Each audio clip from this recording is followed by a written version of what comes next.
Inter pass in the students ki practical learning and industrial exposure to 100% placement istundi I Create Degree College.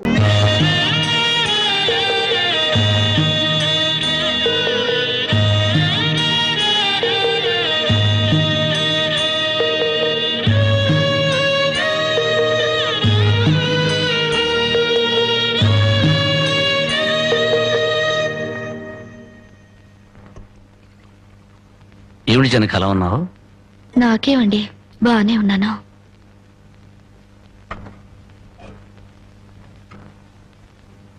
Janaki చేతికి ఏమైంది?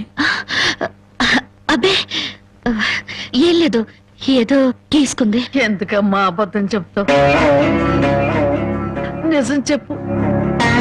నిజమా? అవునరా, నాకు కూడా తెలియకుండా రక్తం అమ్మి డబ్బు తెచ్చింది.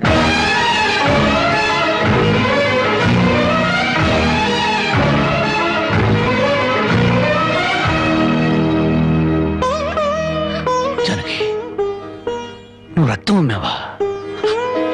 కొనేవాళ్ళుంటే మాంసం కూడా అమ్మేదిరా. ఇల్లు కడవటానికి, పొయ్యి వెలగటానికి దానికి ఇంతకన్నా మార్గమేముంది? నీకు సంపాదనే ఉంది. ఇదంతా కర్మరా, కర్మ.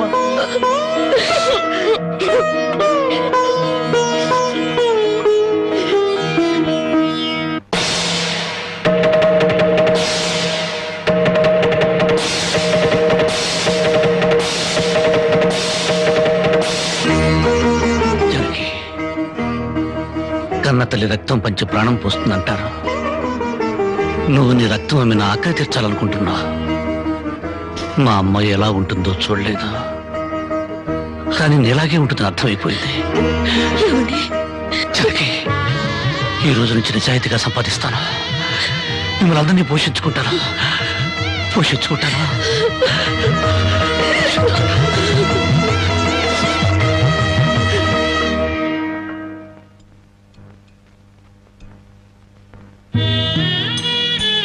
భోంచేస్తున్నారండి అయ్యా, బాగా చేయండి. అమ్మా, అయ్యగారికి పౌరుషం పెరగటానికి 4 పచ్చిమిరపకాయలు కూడా వేసి పెట్టండి అమ్మా. పరకాలు నీకన్నా పిచ్చి పట్టిందా? అవునయ్య గారు, జానకమ్మ బతుకు చూసొచ్చాక నాకు నిజంగానే పిచ్చి పట్టింది. మహాలక్ష్మి లాంటి ఆ తల్లి పాత చీరలు కట్టుకుని కళ్ళలో ఆకలిని, కడుపులో బాధల్ని దాచుకుంటూ ఎలా బతుకుతుందో ఒకసారి చూసిరండి అయ్యా. దాని కర్మ చేసుకున్న దానికి అనిపిస్తోంది. బాగా చెప్పారు అయ్య గారు. దూడం తాగితే గేదెలకు కూడా కోపం వచ్చి కొమ్ములతో కుమ్ముతాయి. మనం మనుషులేం కదా, వాటి పౌరుషాలు మనకెందుకులేండి. ఎందుకు అని ఊరుకుంటుంటే రెచ్చిపోయి మాట్లాడుతున్నావు. నిలువురా నరికేస్తాను. నరికేయండి అయ్యా, నరికేయండి. జానకమ్మ లాంటి చల్లని తల్లి పడే కష్టాలు చూశాక నాకు బతకాలం లేదండి అయ్యా. నరికేయండి అయ్యా, నరికేయండి. నరికేస్తారంట, నరికేయండి అయ్యా, నరికేయండి. ఏమండి, అది ఆకలితో చచ్చిపోతే మనసు ఎక్కుతో చావాలండి. పిల్లలు తప్పు చేస్తే పెద్దవాళ్ళు క్షమించాలి, కానీ ఒండిగా ప్రవర్తించకూడదు. ఎంత కాదనుకున్నా అది మన బిడ్డండి. ఒక్కసారి వెళ్ళిరండి.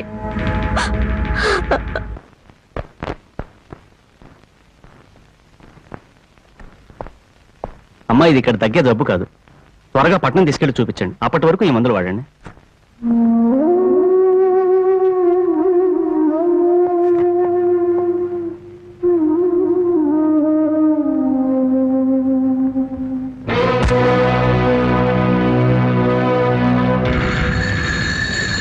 అది 30,000. దాంతో ఆ ముసల్దానికి వైద్యం చేయించి మిగతా డబ్బుతో నీ మొగ్గుని ఏదైనా వ్యాపారం చేసుకోమను. ఇది దానమా నాన్న? ఈ ఇంటి కోడలు అనుకుంటే దానం, నా కన్న కూతురు అనుకుంటే కానుక. కన్న కూతురు? ఎవరు నాన్న కన్న కూతురు? నిజంగా బంధం నీ మనసులో ఉంటే నా పెళ్లికొచ్చి 4 అక్షంతలు వేసేవాడివి. కన్న కూతురు కడుపుతో ఉన్నప్పుడు, కనీసం నీ మనవరాలు పుట్టినప్పుడైనా కళ్ళారా చూడ్డానికి వచ్చేవాడివి. ఇప్పుడు నీకున్న డబ్బుతో నా దరిద్రాన్ని వెక్కిరించడానికి వచ్చావా నాన్న? నువ్విచ్చిన డబ్బుతో పంచభక్ష పరమాన్నాలు తినే కన్నా నా భర్త సంపాదించిన డబ్బుతో గంజినీళ్లు తగిన తృప్తిగా ఉంటుంది. వాడి ముఖం వాడి ఇంకే సంపాదిస్తాడు. నిన్ను ఇంటిని అమ్మడం తప్ప. లక్షలకు లక్షల కట్నం తీసుకుని కూడా పెళ్ళాన్ని కృష్ణాలు పుస్తకాలు ఎడుతున్నారే, వాళ్ళతో పోల్చుకుంటే నా భర్త రక్తం. కట్టుకున్న చీరతో వచ్చి నన్ను పెళ్లి చేసుకున్న ఆయన నువ్వు కోటీశ్వరుడని తెలిసినా కూడా నీ దగ్గర చిల్లి గవ్వ కూడా ఆశించలేదు. ఆయన వల్ల నేను పస్తులతో పడుకున్నానేమో గానీ పరువు పోగొట్టుకోలేదు. నువ్వు నా కన్న తండ్రివి కాబట్టి ఎన్ని మాటలన్నా ఊరుకున్నాను. ఇదే మరొకడైతే నా చెప్పు తెగేదాకా కొట్టేదాన్ని. పో బయటికి.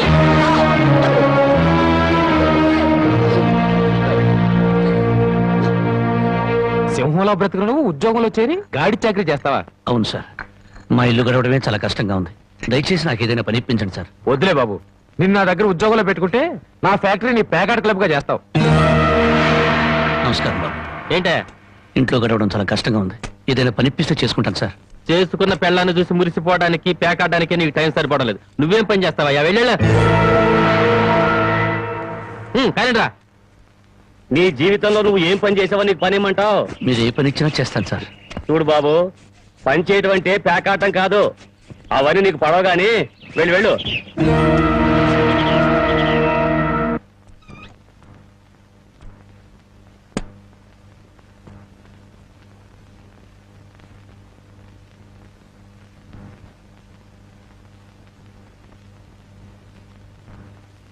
ఏమిటండి అలా ఉన్నారు? మొహం ఏంటిలా వాడిపోయింది? ఏం లేదు జానకి. మీరు మనసులో ఏదో బాధపడుతున్నారు, నాతో చెప్పరా? జానకి, ఎవరిని పనివ్వమని అడిగినా ఎగతాళి చేసి మాట్లాడుతున్నారు.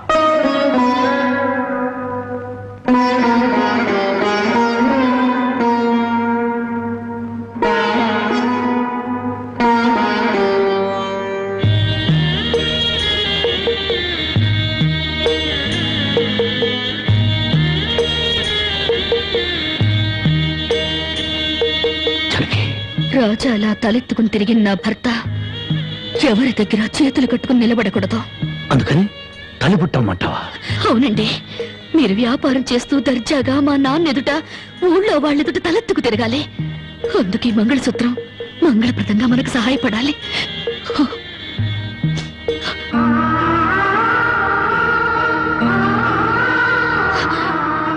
ఏమండి, మీరు కంట తడి పెడుతున్నారా?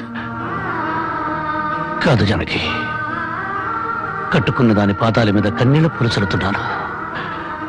నేను పేదవాణ్ణి కాదు. నువ్వు నా పక్కనున్నంతకాలం, నువ్వు నాతో నడిచినంత కాలం నేను కోటీశ్వరుడే.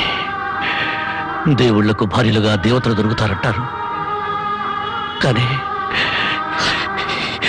ఈ మనిషికి భార్యగా దేవత దొరికింది. అంత మాట అనకండి, వెళ్ళిరండి. వచ్చేటప్పుడు పాపకు పాల డబ్బా, బామ్మకి మందులు తీసుకురండి.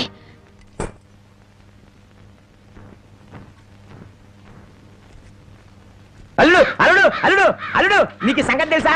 ఊళ్ళో ప్యాకాట పోటీలు బ్రహ్మాండంగా జరుగుతున్నాయి. గెలిస్తే లక్షలు లక్షలు వస్తాయి. ఒక్కసారి నువ్వు కూడా ఆటలో కూర్చుంటే. వద్దు మావా, నేను పేకాట ఆడడం ఎప్పుడూ మానేశాను. అబ్బా, ఆ మానేసేదేదో ఇవాళ ఆడి మాని. కోటీశ్వర్ల అమ్మాయిని పెళ్ళంగా తెచ్చుకుని కూడు కూడా పెట్టలేకపోతున్నావు. ఆ పిల్లకి ఎప్పుడైనా పట్టు చీర కొని పెట్టావా? ఆ పాపకు గౌరు కొన్నావా? నా మాట విని పౌరుషంగా దిగు, ధైర్యం చెయ్యి. వచ్చినా పోయినా ఇవాళే ఆఖరి రోజు. పెద్దోళ్ళు ఏం చెప్పారు? ఎక్కడ పోగొట్టుకుంటే అక్కడే ఎత్తుక్కోమన్నారు. నా మాటని రాళ్ళుడు రాళ్ళుడు.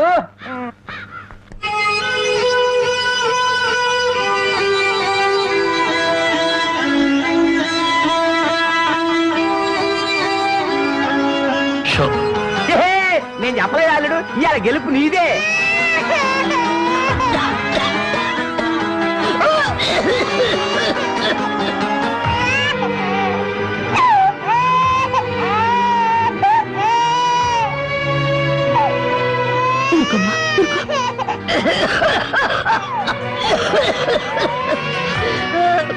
బామ్మ బామ్మ, కాసేపు వచ్చుకో బామ్మ, నేను మందులు తెచ్చేస్తారు. ఊపిరాటలేదమ్మా.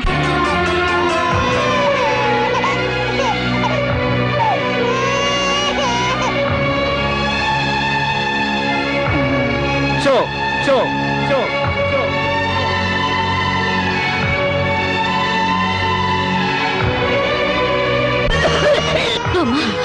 అబ్బాయి ఇంకా రాలేదమ్మా. వచ్చేస్తారు బామ్మ. పాపం బజార్లో ఏదో పనుండి ఆగిపోయి ఉంటారు. Show show show show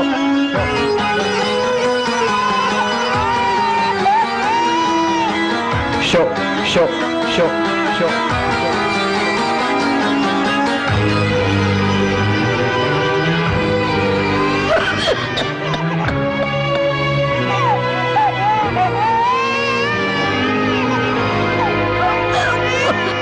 Ramayya Ramayya ఆయన పొద్దుననగా బయటకు వెళ్ళారు. నీకు ఎక్కడైనా కనిపించారా? అన్నవరాన్ని సత్యనారాయణ స్వామి అయినా వదులుతాడు గాని మీ ఆయన ప్యాకెట్ చెట్టును వదులుతాడమ్మా.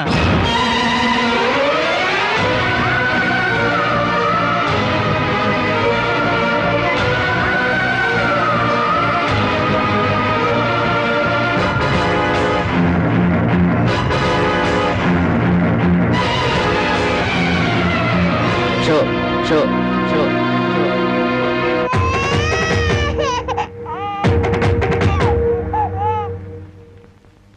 ఏంటి ఆయనకి ముక్కలు వస్తున్నారు? ఆయన దగ్గర డబ్బు లేదుగా, మరి ఇంకా ఎందుకు కూర్చున్నావు? లేచిపోయా. మీ డబ్బు ఎక్కడికి పోదు. ఈ ఒక్కట వేయండి. డబ్బులు లేకుండా కుదరదండి. అలా అంటండి. మీకు అనుమానం అయితే ఈ పాల డబ్బా పెట్టుకుని 100 రూపాయలు ఇవ్వండి. పాల డబ్బాలకి ఫినాయిల్ డబ్బాలకి అప్పులు ఇవ్వటానికయ్యా ఇక్కడ కూర్చుంది? లేదండి, ఈ ఆట నేను తప్పకుండా గెలుస్తాను. ప్యాకాట్ లో ఎవడు గెలుస్తాడో ప్యాకలు కనిపెట్టినాడో చెప్పలేకపోయాడు. నువ్వేం చెబుతావు? అంతగా అడుగుతున్నావు గనక ఈ 100 ఇస్తున్నాను, ఆ డబ్బా ఇవ్వు.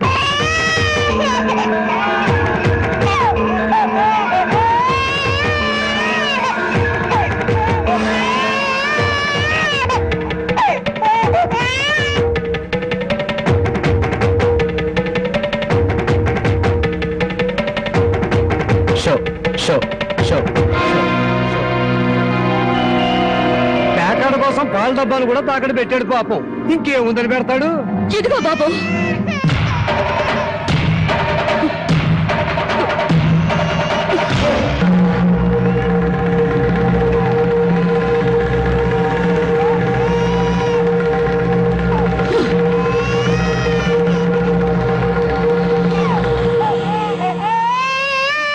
జానకి, నన్ను నా బిడ్డని తాగట్టు పెట్టుకుని మా ఆయన ఆడివ్వండి బాబు.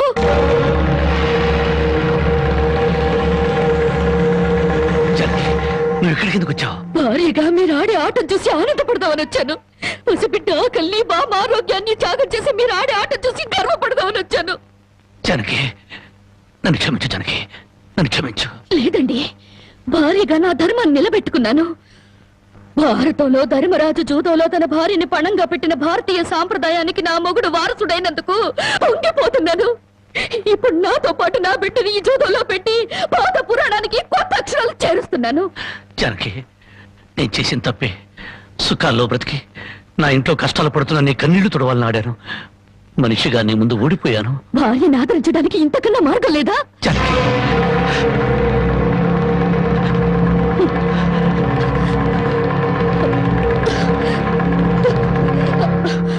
అయ్యా బాబు, పశువులు కూడా కష్టపడి బతుకుతాయి, కానీ మీరు ఈ పేకాడితే గాని బతకలేరు. గడ్డి తిన్న పశువులకి పాలిచ్చే లక్షణం ఉన్నప్పుడు బుద్ధొచ్చిన మీకు ఈ పేకాట మీద సంపాదించి గడ్డి తినే అలవాటు ఎందుకు వచ్చింది, ఎలా వచ్చింది?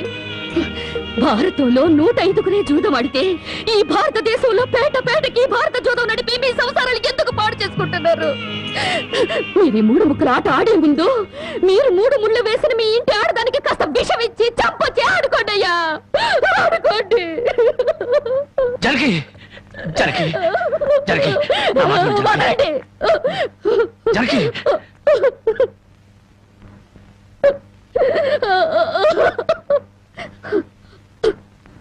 బామ్మ, నేను మోసపోయాను. ఆయన్ని మనిషిగా మంచివాడిగా మార్చగలిగానని సంబరపడ్డాను. కానీ అదంతా అబద్ధం, భ్రమ. నేను చేతకాని దాన్ని, అసమర్థురాల్ని, మొగడి మనసు దిద్దుకోలేని పిచ్చిదాన్ని.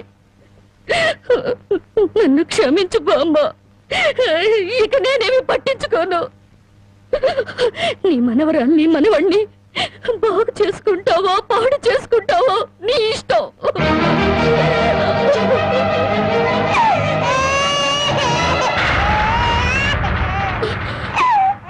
అమ్మా, బామ్మ, బామ్మ, బామ్మ, బామ్మ, బామ్మ,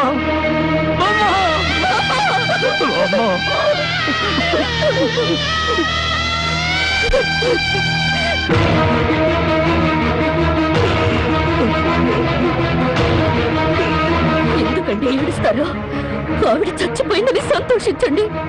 మీరింకేం పని చేసినా అడగడానికి పెద్ద దిక్కు లేదు. మీరేం చేసినా అడగడానికి ఆ పసడానికి నోరు లేదు. నేను కూడా పోతే మీకు అడ్డు చెప్పేవాళ్ళు, మీ కాళ్ళకి అడ్డు పడేవాళ్ళు కానీ వంటనే ఉంటారు. కూతురు.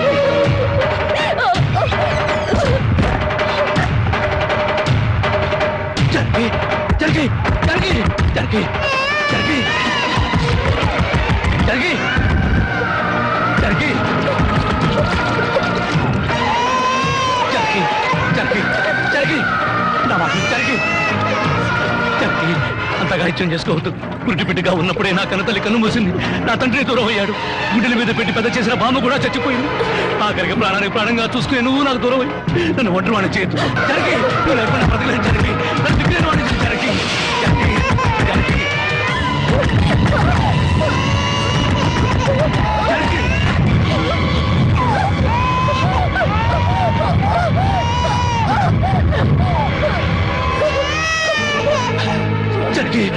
జనకి జనకి జనకి జనకి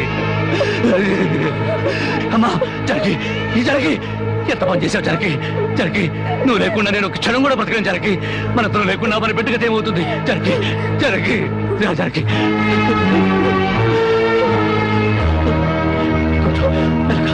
మెల్లగా జనకి జనకి జనకి ఒకసారి బిడ్డను చూడు జనకి నువ్వు లేకపోతే బిడ్డ దిక్కులేంది అయిపోతుంది. నేను లేకపోయినా పర్వాలేదు కానీ బిడ్డకు నువ్వు కావాలి. నీకు ఇష్టం లేకపోతే నేను శాశ్వతంగా దూరం అయిపోతాను. కానీ నువ్వు చావడానికి వీలేదు. నువ్వు చావడానికి వీలేదు జనకి. కానీ కన్ను మాకు కావాలి. మాకు నువ్వు కావాలి. నువ్వు లేకపోతే నేను బ్రతకలేదు జనకి. నేను బ్రతకలేదు.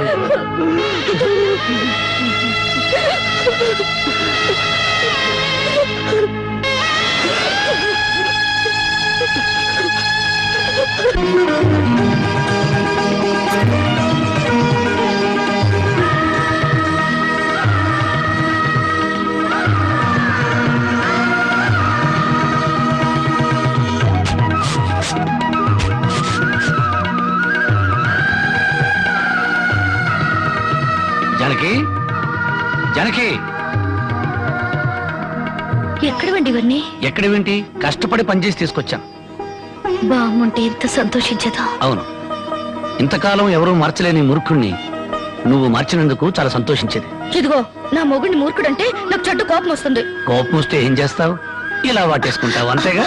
ఉండండి పాపందు. చూడు జనకి ఈ రోజు నా కూలి డబ్బుల్లో నా బుజ్జి పాపాయికి 5 రూపాయల చాక్లెట్లు, నా ముద్దుల పెళ్ళానికి 5 రూపాయల పువ్వులతో పాటు ఈ సామాన్లు కొనగా ఇదిగో 30 రూపాయలు మిగిలింది.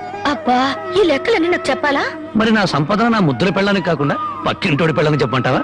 చాలండి స్నానం చేద్దరు పదండి. పద.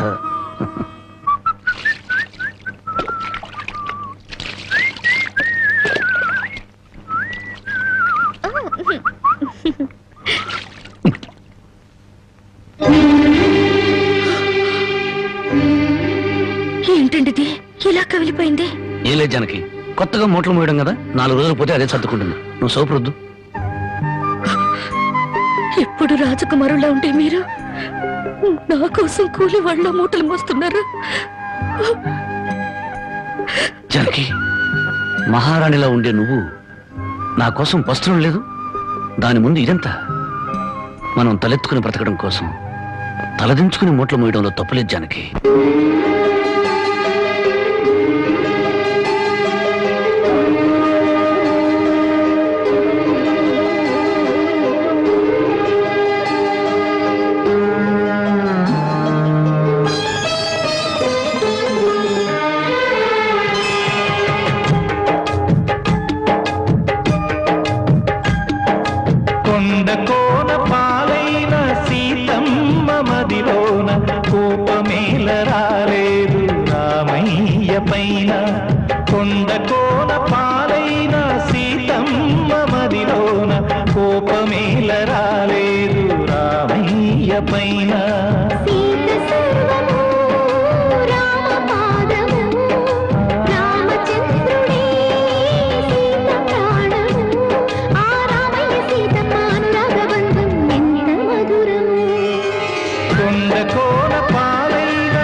ద్రౌపదుంటే ధర్మరాజు జూదరిగా పేరొందునా భారతాన యుద్ధమునకు తావుండునా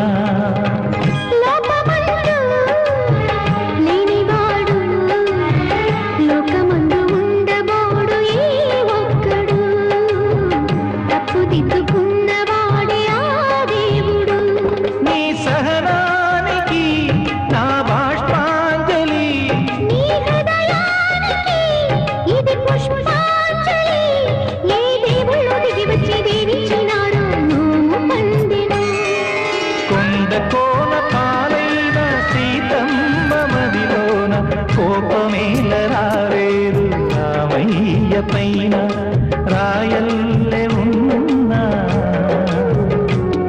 ఈ రామయ్య పైన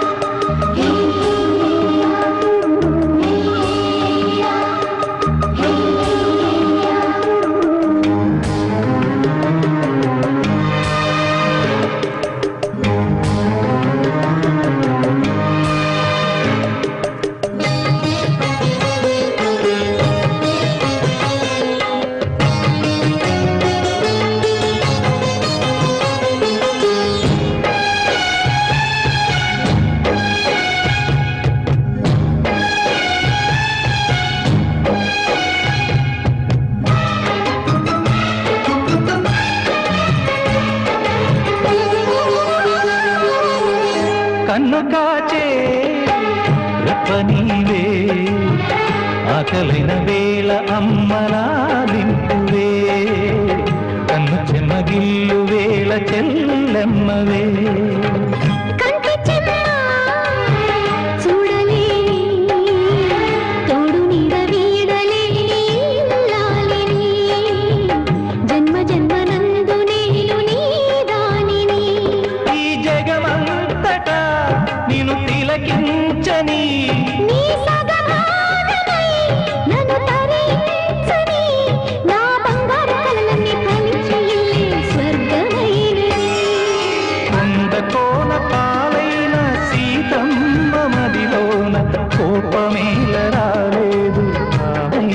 పైన రాయల్లే ఉన్నా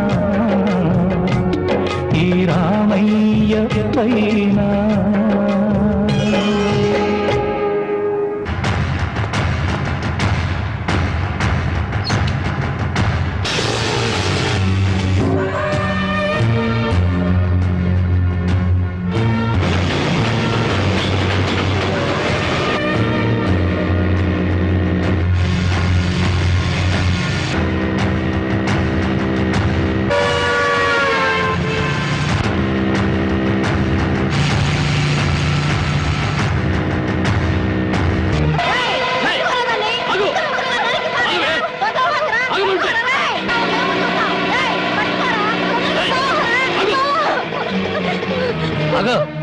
జ్యోతి, ఏం జరిగింది? బావా, మా ఆయన నన్ను చంపబోతున్నాడు. ఏమండి, ఏం చేసిందని ఈ అమ్మాయిని చంపబోతున్నారు? ఏం చేసిందా? ఆ పాపిష్టిదాన్ని అడుగు. ఉద్యోగం చేయడానికి దుబాయ్కి వెళితే ఇది బలి తగ్గించి ఒళ్ళు బలిసి ఓళ్ళ మీద పడి సంపాదించడం అలవాటు చేసుకుంది. లేదు బావా, చావునైనా చేస్తాను గాని నిజాయితీ చంపుకుంటానా? నిప్పులా బతికేదాన్ని నీటి తప్పుతానా? ఏంటే సీతమ్మ తల్లికి వారసులాగా మాట్లాడుతున్నావు? నీ నిజాయితీ ఏంటో ఈ ఊళ్ళో ప్రతి ఒక్కరి చేత చెప్పిస్తాను. చెప్పించండి అత్తయ్య. నిజంగా నేను చెడిపోయిన దాన్ని అయితే ఆయన నన్ను చంపక్కర్లేదు. నా ఒంటి మీద నేను కిరసనాయిలు పోసుకొని తగలబడి చచ్చిపోతాను. నువ్వు ఊరుకోమా, వీళ్ళ మాటలకేంటి? చూడరాంబాబు, ఏడాది నుండి దుబాయ్ నుంచి ఈయన డబ్బు పంపకపోయినా ఆ అమ్మాయి ఎంత నీతిగా బతికిందో ఆ ఊరి పెద్ద నాకు తెలుసు. ఏంటయ్యా దాని గురించి నువ్వు తెలుసుకున్న నీతి? ఏడాది నుంచి నా కొడుకు డబ్బు పంపకపోతే మెళ్ళ గొలుసు చెవులు కారింగులు ఎవడి పక్కన పడుకొని సంపాదించిందో చెప్పు. అతను నేను చెప్తాను. దుబాయ్ లో ఉన్న నీ కొడుకు సంపాదన పెరిగేసరికి బాగా డబ్బున్న అమ్మాయితో రెండో పెళ్లి చేయాలన్న దుర్బుద్ధితో నీ కొడుక్కి లేనిపోని ఉత్తరాలు రాసి జ్యోతి మీద అనుమానాలు తెప్పించావు. ఆ అనుమానంతో నువ్వు డబ్బు పంపకపోయేసరికి 10 మందిలో నీ పరువు పోతుందని రాత్రిపూట మా ఊరిచి కూలి పని చేసి కడుపుకు తిండి కూడా సరిగ్గా తినకుండా డబ్బు దాచిపెట్టి గిల్టి నగలు వేసుకుంది. ఏంటి బాబు, రాత్రిపూట కూలి పని చేసుకుని వెళ్ళేదా? నీ ఒక్కడితోనే చేసేదా, ఇంకెవరితో అయినా చేసేదా? మళ్ళీ ఆ కోత కూసామంటే పళ్ళు నలగొడతాను. జ్యోతి నా తోబుట్టు కన్నా ఎక్కువగా ప్రేమించే ఆత్మీయురాలు. చూడు, ఆడది తప్పు చేయాలని నిర్ణయించుకుంటే ఆమెను సప్త సముద్రాల అవతల కట్టి పడవేసిన కట్లు తెంచుకుని వచ్చి తప్పు చేస్తుంది. కానీ ఇతనే నా భర్త అని నమ్మిన ఆడది ఎంతటి మహారాజు వచ్చినా సరే కన్నెత్తు కూడా చూడదు. తను కట్టెల్లో కాలిపోయేంత వరకు భర్త అడుగుజాడల్లో నడవాలని చూస్తుంది. తన భర్త ఊళ్ళో ఉంటే అతనితో కాపురం చేస్తుంది. అతను ఊరు వదిలి వెళితే అతని జ్ఞాపకాలతో కాపురం చేస్తుంది. అదేరా భార్య అంటే. ఒరేయ్, అమ్మ చెప్పింది అబ్బ చెప్పాడని పెళ్ళాం మీద అనుమానం పడ్డం కాదురా. నువ్వు చస్తే నీ తల్లి, తండ్రి, అక్క, అన్న అనే శవం మీద పడి ఒకే ఒక రోజు ఏడ్చి కర్మకాండలు తిరగానే ఎవరి దారిని వాళ్ళు వెళ్ళిపోతారు. కానీ మొగుడు చనిపోయిన నిమిషం నుండి అన్ని సుఖాలను తన భర్త శవంతో పాటు పూడ్చిపెట్టి తను గట్టిగా మారే వరకు భర్తనే తలుచుకుంటూ ఉండే ఒకే ఒక జీవిరా భార్య అంటే. మగాళ్ళకి మనసు మారుతుంది గానీ ఆడవాళ్ళకు కాదురా. భార్య గుడ్డిపోతురాలని చెప్పి ఎందరో మగాళ్ళు రెండో పెళ్లి చేసుకుంటున్నారు. కానీ ఈ భార్య అయినా మొగుడు బిడ్డను పుట్టించలేకపోయాడని చెప్పి రెండో పెళ్లి చేసుకోవడం ఎక్కడైనా విన్నావంటరా? అదేరా భార్య అంటే.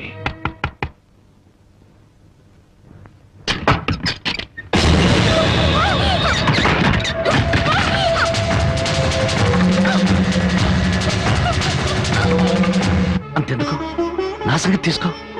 భార్య తాళి కూడా ఆమె జోదం వాడిని వాడిరా నేను. అలాంటి నాకు తన రక్తం ఆమె అన్నం పెట్టిందిరా నా భార్య. చివరకు ప్రాణాలు తీసుకునేనా సరే నన్ను కాపాడాలనుకుంది. ఆ దేవత సాక్షిగా చెప్తున్నాను, నా మట్టమ్మ జ్యోతి అమాయకురాలు.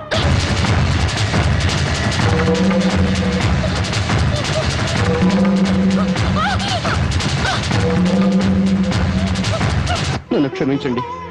లేనిపోని అనుమానాలతో జ్యోతిని అవమానించాను. మీరు అడ్డు రాకపోతే మూర్ఖంగా నా భార్యను పోగొట్టుకునేవాడిని. మీ మేలు ఈ జన్మలో మర్చిపోలేను.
నా కంటి వెలుగు దూరం అయిపోయింది.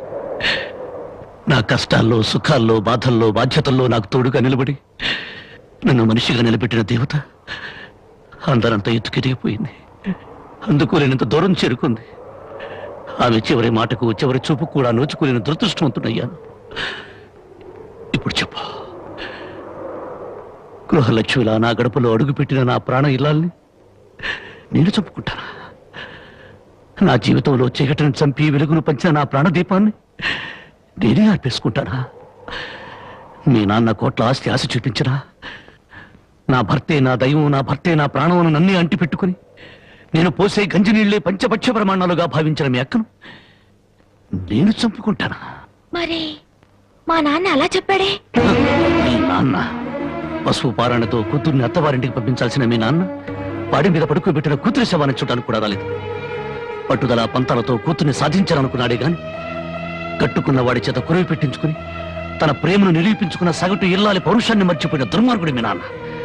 అటువంటి వాడి మొహం ఒక్కసారి చూస్తే పంచమహాపాతకాలు చుట్టుకుంటాయి. వద్దు బాబు, అంత మాట అనొద్దు. నువ్వెందుకు వచ్చావు? క్షమించు బాబు, నా కూతురు నీతో కాపురం చేస్తూ ఆత్మహత్య చేసుకోవాలని ప్రయత్నించిందని తెలుసుకున్నాను. అందుకే దాని చావుకు కారణం నువ్వేనని అనుమానించాను, ద్వేషించాను. కానీ నువ్వు చెప్పే వరకు నిజం నాకు తెలియదు బాబు. తెలియకుండా నిన్ను అనుమానించినందుకు నన్ను క్షమించు బాబు. మరి నా బిడ్డ చావుకు కారణం ఇంకెవరా? పావుకు పాలు పోసి పెంచినట్టు పెంచావే నీ మేనల్లుడు. వాడే మా బ్రతుకుల్లో విషం కెక్కడని నా అనుమానం. నా మేనల్లుడా? అవును, వాడిని జైలుకు పంపావని నా మీద, వాడికి దక్కలేదని నీ కూతురు జనకి మీద కచ్చికట్టి ఉంటాడు. అందుకే వెతుకుతున్నాను. నా అనుమానమే నిజమై వాడే నా తల్లిని చంపింది నాన్నని నా కూతురు వెలితో చూపించిన క్షణాన వాడు బ్రతకడు. వాడిని ముక్కలు ముక్కలుగా చేసి నా జనకి సమాధి మీద చల్లుతాను. బాబు, ఇంకా ఎందుకు ఈ పగలు ప్రతీకారాలు? ఇప్పటికే పసిపిల్ల తల్లి వేడిదయింది. నువ్వు కూడా జైలుకెళ్ళి దీనికి దూరం అయిపోతావా? క్షమించండి, ఈ ఆవేశమే నన్ను ఇప్పటిదాకా బ్రతికించింది. ఈ ప్రతీకారమే నన్ను నడిపిస్తోంది.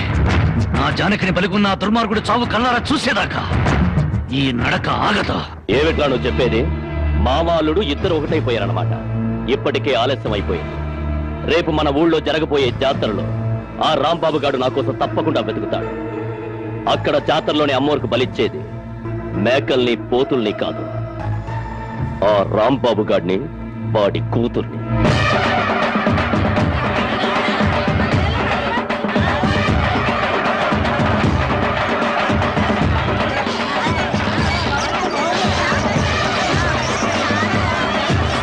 నువ్వు కూడా రంగరాటం తిరుగుతావా?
నా బిడ్డ ఎక్కడ?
దెబ్బలేం తగలేదుగా? బాబు, నా ఆస్తి మొత్తం పోసైనా నేను విడిపించుకుంటాను. మనస్ఫూర్తిగా నా అల్లుడుగా చేసుకుంటాను. మావయ్య, జానకితో నిండిపోయిన గుండెలో మరో స్త్రీకి చోట్లేదు. అన్న భార్య తల్లితో సమానం, భార్య చెల్లెలు బిడ్డతో సమానం. నువ్వు నాకు బిడ్డలాంటి దానివి. నీకు నాకంటే మంచి మొగుడొస్తాడు. నా బిడ్డను నీ బిడ్డగా చూసుకో, అదే నా కోరిక.